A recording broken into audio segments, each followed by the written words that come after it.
Est-ce le bon moment pour acheter un vélo électrique? Nous, on s'est posé la question après une année 2024 très difficile pour la filière du vélo, et alors que l'on s'attend à une année 2025 qui se stabilise. Et justement, 2025, ça va être une année hyper riche en nouveautés et en produits. Doit-on donc se précipiter ou plutôt attendre quelques mois? Réponse maintenant.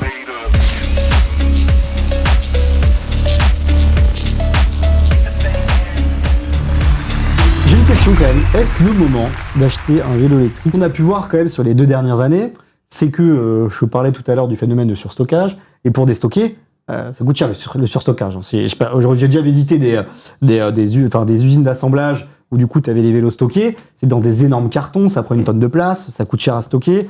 Du coup, ce qui s'est passé, c'est qu'il y avait des promos à foison, il faut déstocker, il faut qu'on arrête d'avoir ce trop-plein de vélos. Donc c'est vrai que sur les 2 dernières années, il y a eu quand même énormément de promotions. Plein de vélos électriques étaient vendus, 3000 balles. Il peut y avoir des promotions de 1000 € dessus. Est-ce que aujourd'hui, en 2025, c'est quand même c'est le bon moment d'acheter un vélo électrique? Est-ce qu'il faut encore attendre ou il faut se précipiter?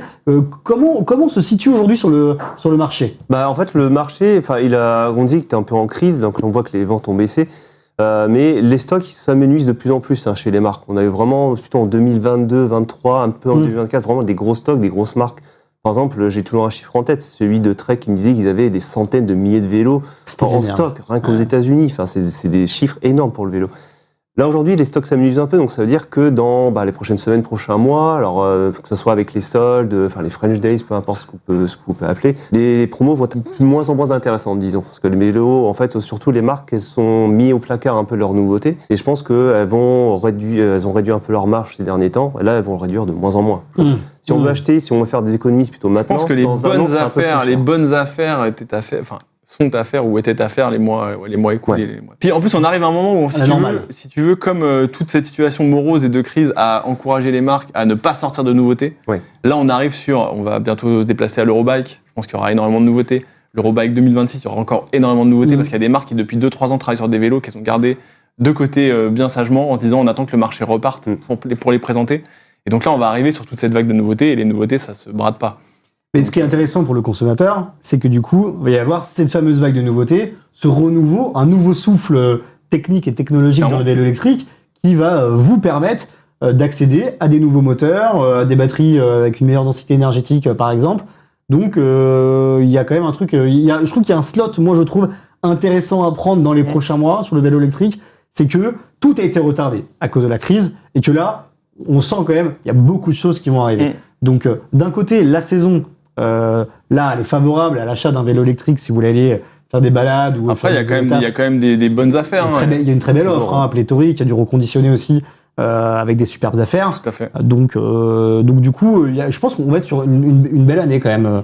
Anthony qui nous dit du coup, il nous dit attendre les nouveautés. Donc les anciens vélos électriques seront 3 fois moins chers en promo. Peut-être que aussi, si par exemple une marque te balance une nouvelle gamme de vélos électriques et qu'elle a besoin d'écouler ses stocks de ses anciens modèles, probablement ça marche beaucoup si tu as la chance entre guillemets d'être très petit ou très grand. Parce qu'il y a certaines tailles qui te permettent de faire des économies mais incroyables, et quand tu regardes le vélo, tu fais ah mince, c'est un XXL.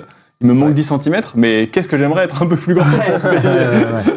Souvent, moi je suis un peu pas mal les newsletters de marques qui disent on fait moins de 30% sur l'outlet, sur le genre de choses.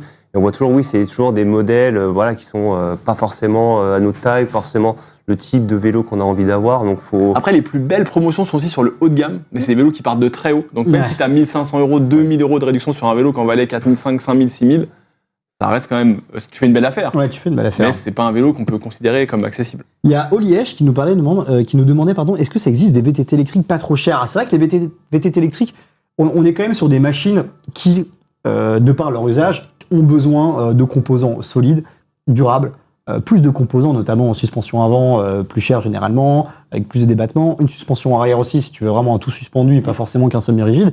Donc c'est vrai que le VTT électrique, par nature, coûte quand même plus cher que la moyenne. Après, il y a des grandes enseignes, Decathlon, Intersport pour ne pas les citer, qui te permettent d'accéder à des premiers prix autour de 2000-2500 euros. Même moins cher, les entrées de gamme, elles sont... Mais ça va pas être du tout suspendu, généralement ça sera du semi-rigide. Non, mais c'est pour une pratique, c'est-à-dire pour ponctuel, si on veut se faire un petit peu plaisir, sans...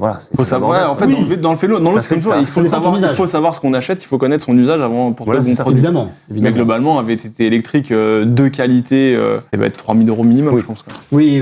Ça coûte quand même, ça coûte son prix, un VTT électrique.